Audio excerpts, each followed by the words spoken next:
because there is a new Sonic show coming out with the Knuckles show on Paramount Plus, I wanted to talk about the beginning of Sonic on TV, which I believe, was Adventures of Sonic the Hedgehog. However, there was a pilot, which I had never seen before because it did not air. It was a pilot made to sell the Sonic the Hedgehog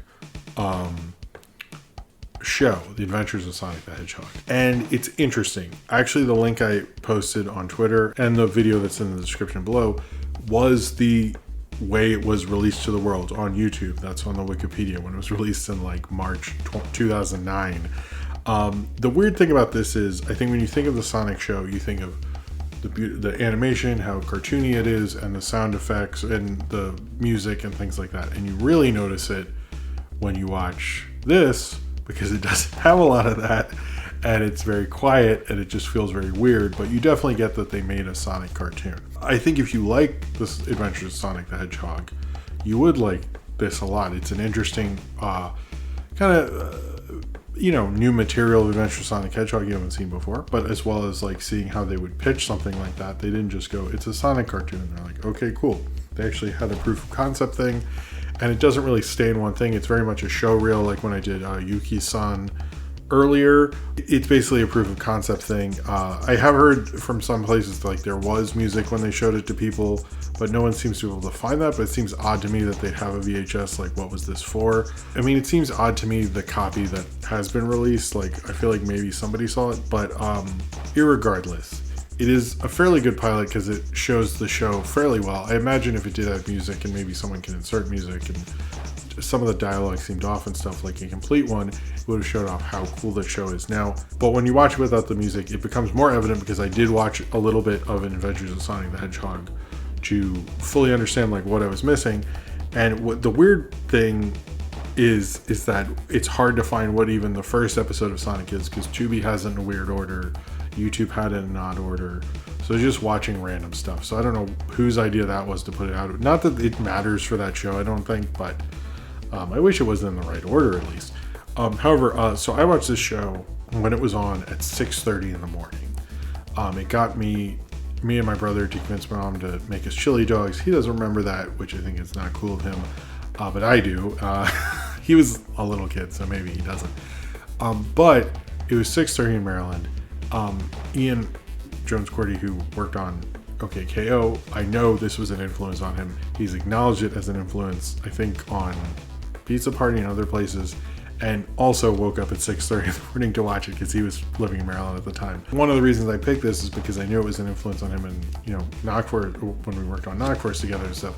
But I've also sort of looked at it as an interesting timeline, because a lot of the animator influences of this show came from the Mighty Mouse, The New Adventures, the one Ralph Bakshi's Mighty Mouse, and sort of came to this. And it's sort of like an interesting through line for that show is like the precursor to auteurism in television animation. Like, that was sold as Ralph Bakshi's Mighty Mouse. Like, that's what I mean by auteurism in that sense. Like, when John Kay did it later and other people, you knew who the creator was. It was very much sold that it's this creator's thing. So I do find The Adventures of Sonic an interesting show because it shows that influence of the Ralph Bakshi Mighty Mouse, and apparently a lot of animators worked on both.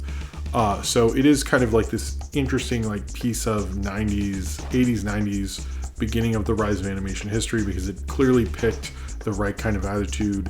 And it's like, it didn't pick the John Kay thing, it didn't pick the Nicktoon thing, it picked the guy who started all of that. And I think that's kind of interesting. You can see the looseness of Ralph Bakshi's sort of like 80s, 90s television animation work in this, and I think it works really well. I think it's honestly probably a better show to watch multiple episodes than The Mighty Mouse and the New Adventures, if we're being honest here.